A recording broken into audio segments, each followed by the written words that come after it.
Positive thinking might actually be the reason why you're stuck in a rut. And I'm going to explain why I say that. Having a positive thought and thinking attitude towards life is often held as the key to success and happiness. Why that might be true to some extent, have you think about it this way? Like under this sunny outlook might be the reason why we are stuck in this never-ending cycle of uncertainty, of procrastination, stress, and lots more that might be happening in our lives. Have you think about it that way? Don't worry. In this video, we are going to be diving into the dark truth of positive thinking. So let's kickstart things with unpacking the problems of positive thinking. The pressure of thinking positively all the time can lead to unrealistic expectations. Now, think about it this way. When was the last time you felt honest about how you felt, about your feelings, and expressing them to somebody or someone without them saying, just think positive, just be positive about the whole issue? It's like there is this rule that says that everybody should just be positive. Everybody should just push off their problem to the side and just get on with your day. And it's very wrong because it's not just every time you're going to feel the urge to be happy or the urge to want to push out those problems, because no matter how you think about it, no matter how bad it is, and no matter how people feel like you should just get on with your task and get on with your day, that thing is going to come back and hit you in the ass like never before, even 10 times harder than how you were supposed to feel it in the first place, where you just kick it off and just get on with your day. Like everybody have problems. No, honey, face it, feel that emotions, and get rid of it because it's going to kick in the ass. In this video, I'm also going to be sharing an enlightenment on my own journey with positive thinking and how it really affected me and really pulled me back for years and years and years, where I should be kicking start and getting things done, how this really affected me. Now let's talk about this physiological effect of toxic positivity. When we constantly suppress our negative emotions, it could take a toll in our mental health. Yes, studies has actually proven to us that when we suppress our negative feelings and emotions, it could cause serious damage to our mental health, take a very strong toll on our mental health, whereby causing mental health issues like depressions, anxiety, and so much more. Because instead of us to feel our emotions and be present and vulnerable with it, we just feel like we are stuck in this endless circle of pretending that we are fine and just kickstart our day, brush up this feeling, and just go on with whatever we are doing. Example of this is going through a breakup. For example, some people might go through a breakup and just like want to go through it and post happy things, happy pictures, go on with their day, not feeling the emotions because they don't want to feel like they don't want to come off seemingly like they are weak. They don't want to look like they are weak to their partner and just get on with their day, get on, start dating again, and just keep on with the cycle.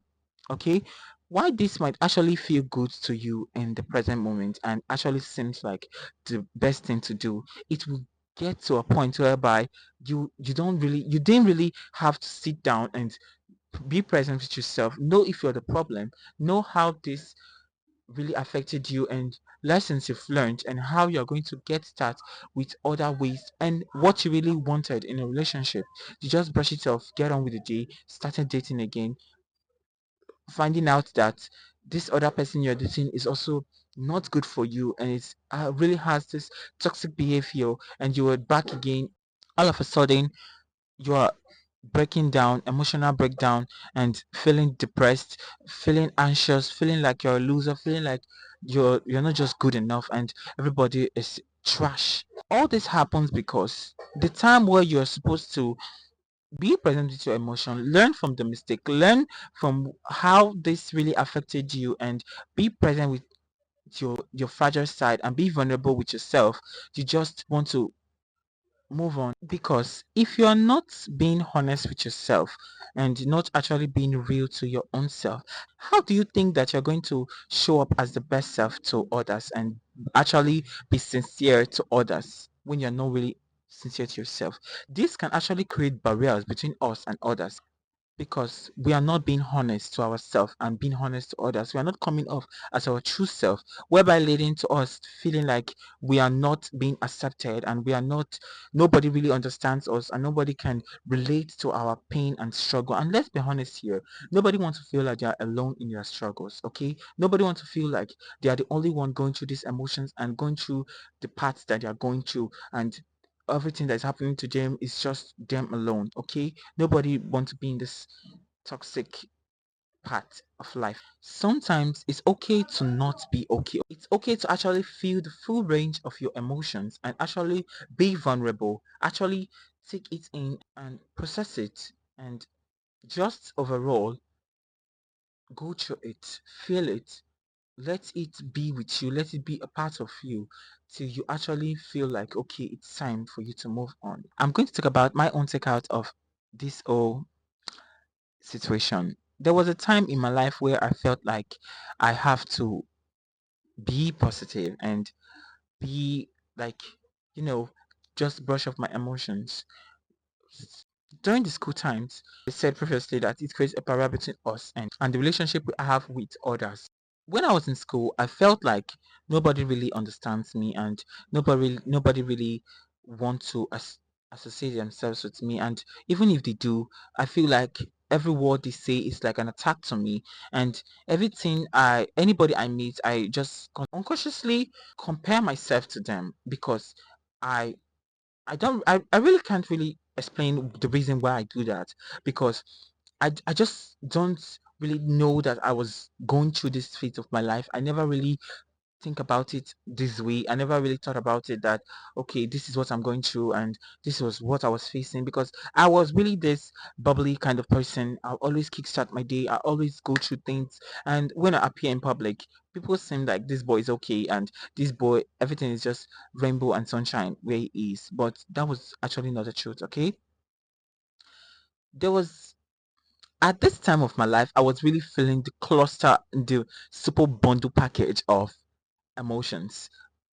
I was going through a time where I was severely really depressed, and anxiety was like the top tier in my life, okay? And every time I will come out with this big smile and bubbly personality in public, and I'll go to school and I will associate myself with people and just overall say lies, okay? I say lies. If you're watching and you're from my school, hello. I'll say lies in school, and lies. What I mean by lies is that I will present myself as this overall perfect person, and nobody really knew what was going on with me during closed doors. Okay, lots of the time after portray this character in public in school, I'll go back into my dorm and cry a lot. Okay, I'll cry a lot.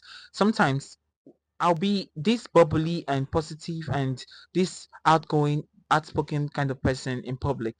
While my dorm is dirty for like 3 days straight, I haven't swept, I haven't done anything. Okay, when I just when I'm in closed doors, I feel these clusters of emotions that makes me cry a lot. Okay, I cry a lot, and it's like nobody really understands what I was going through, but deep down, I would have just not be that positive about it all. Okay, I could have just feel the emotions and really communicate it with somebody and open my mouth and speak out. Okay, and I know sometimes our society nowadays, people are not to be trusted. Okay, everybody has what they want to say about you and your situation.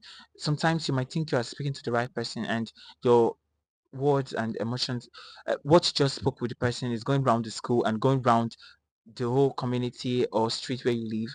Like people are talking bad about you, where you think you are communicating your situation and trying to get help.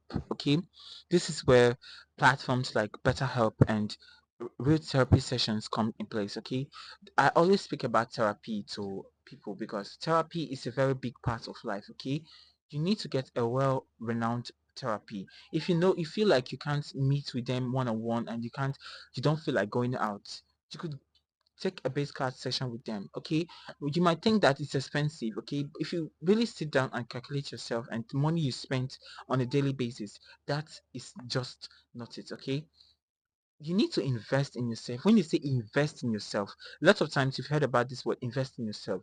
Things like therapy sessions and actually booking a therapy sessions and investing little time into your own knowledge, sitting with yourself, your thoughts and emotions. These are really investment into your own self. Time is an investment, not just money alone. You could book a therapy session, like I said, with BetterHelp. And also, by the way, this video is not sponsored or anything. BetterHelp is not sponsoring me. I really wish to do. Hey guys, we've come to the conclusion of this podcast. Let's recap on everything we've been saying since in this video. Toxic positivity can be a very harmless approach to life, okay? It might seem like a very good thing to do, but what we don't know is that it creates an unrealistic standard and expectations, okay? This can really become a barrier between us and our emotional feelings and relationship we have with others, okay? This might affect our true intentions, the way we feel. And remember, it's okay to not be okay. Don't let anybody tell you otherwise.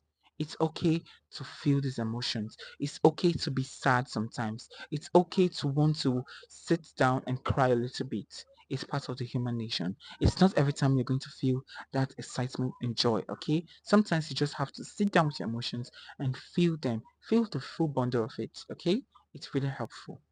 I hope this video really helped you in a way. I would like you to give this video a very big thumbs up and subscribe to this channel. Turn on the notification bell so that you get notified every time I upload any new video and podcast series. I love you and I will see you in my next video. Bye guys.